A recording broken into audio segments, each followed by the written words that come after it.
Ce qu'il faut faire pour surmonter ces obstacles qui freinent 90% des entrepreneurs.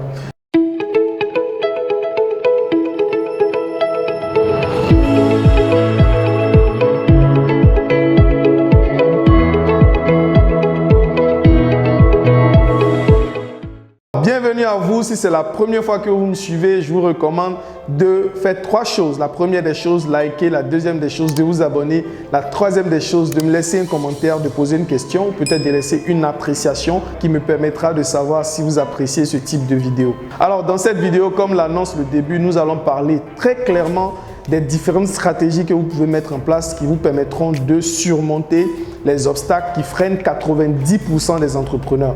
Alors, l'un des premiers obstacles, comme vous pouvez le voir ici, c'est la mauvaise gestion financière. Écoutez-moi attentivement. Vous savez, vous n'avez pas besoin d'être un entrepreneur peut-être légalement constitué parce qu'on le sait très bien en Afrique, 80% des entrepreneurs ne sont pas légalement constitués. Mais si vous êtes entrepreneur, c'est parce que vous avez quelque chose à promouvoir, c'est parce que vous résolvez un problème et donc vous avez une activité lucrative. Peu importe si vous êtes dans ce cas ou l'un ou l'autre, ce n'est pas un problème. Comme je l'ai dit, voilà pourquoi nous avons aussi mis en place le rassemblement des entrepreneurs qui aura lieu le 20 novembre 2021 au Palais de la Culture de Treichville à Abidjan, Côte d'Ivoire. Et nous allons, comme je l'ai signifié, parler des différentes stratégies comme celle-ci.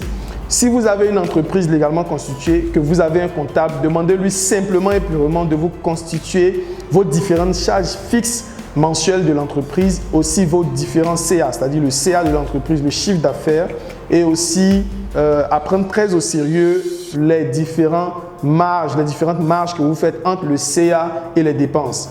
Donc, ce qui vous permettra, parce que si c'est un comptable, il va pouvoir le faire très facilement avec un tableau Excel. Mais si vous êtes un entrepreneur qui a simplement un business mais qui n'a pas une entreprise, ce n'est pas aussi une fatalité. Vous n'avez simplement qu'à vous asseoir, à établir avec une liste, à faire ce que l'on appelle la dimension qui vous permet de pouvoir savoir si vous avez une bonne santé financière.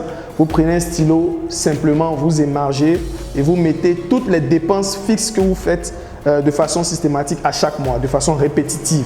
Une fois que c'est élaboré, essayez de voir par mois, selon les 3 derniers mois, combien est-ce que vous arrivez à gagner de façon fixe. Et quand vous arrivez à élaborer ça, faites maintenant la différence, c'est-à-dire la soustraction du CA, du chiffre d'affaires que vous faites, en dessous maintenant des dépenses que vous faites. En fonction de ça, vous pourrez voir directement vos revenus fixes mensuels. Mais attention, ce qui va tracasser l'esprit de nouveaux entrepreneurs ou peut-être des entrepreneurs aspirants, c'est que ces personnes-là, après avoir généré 600 000 francs comme CA ou peut-être comme bénéfice, qui est directement la soustraction du chiffre d'affaires par les dépenses, ces personnes-là s'amusent à utiliser tous les gains qu'elles ont réussi à générer avec leur entreprise ou avec leur business. Attention, il faut faire très attention. Le chiffre d'affaires, le CA n'est nullement votre argent. C'est l'argent de l'entreprise. Et un bon entrepreneur, normalement, c'est celui qui a 10% seulement de son CA.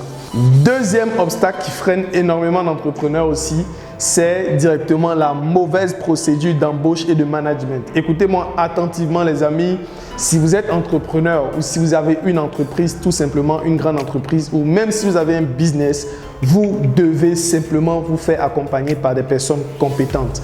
Ne rentrez pas dans ce feeling-là de vouloir tout simplement avoir des amis, des frères ou peut-être des connaissances autour de vous qui n'ont pas des compétences requises parce que vous allez simplement mourir. Comme on le signifie à chaque bout de champ, vous êtes la moyenne des 10 personnes que vous fréquentez. Et il faut savoir que vous avez besoin des personnes compétentes. Il vous faut faire un réel management, vous devez être un bon leader, vous avez la possibilité de lire des livres de leadership. On ne pourra pas s'attarder là-dessus dans cette vidéo, mais c'est très important pour la continuité ou peut-être pour la persistance de votre business. Le troisième grand obstacle qui freine beaucoup d'entrepreneurs, c'est vouloir faire le bling-bling. Écoutez-moi attentivement, l'entrepreneuriat, ce n'est pas du jeu, ce n'est pas un film hindou comme le montrent beaucoup de personnes sur Internet. L'entrepreneuriat, c'est à prendre très au sérieux. Et si vous voulez faire long feu dans ce système, il vous faut oublier le bling-bling. Il y a un temps pour s'amuser et il y a un temps pour travailler.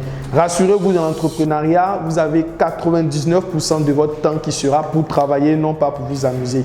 Tout ce que vous avez l'habitude de voir, c'est du rêve. Vous allez simplement travailler plus que vos employés. Vous allez travailler plus que le temps que vous faisiez si vous étiez employé auparavant. Vous allez travailler plus que la majorité des personnes qui ne sont pas entrepreneurs ou peut-être qui n'ont pas le même business que vous. Oubliez les temps où vous travaillez de 9h à 18h ou 17h. Non, vous allez désormais travailler de 7h à 23h. Dans ce 21e siècle, nous sommes à un instant où les bons sont virés et nous laissons la place désormais aux excellents. Si vous voulez être excellent, vous devez travailler énormément et il n'y a pas d'autre alternative. J'écoutais, je pense, une fois Aliko Dangote qui l'a signifié, il travaille plus de 18 heures par jour.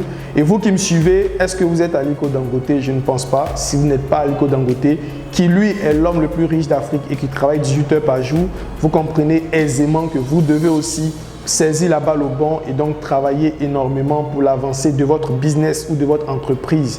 Cela ne fait aucune distinction. Je travaillais énormément quand je me suis lancé. Ensuite, il suivait la route de la mort où on travaille avec beaucoup de dents de scie. J'ai commencé à beaucoup me prélasser, mais j'ai rapidement pris conscience et désormais je travaille 12 heures par jour. Il n'y a aucun repos à part vraiment mes temps de pause que je mets ou peut-être des petites vacances que je mets en place.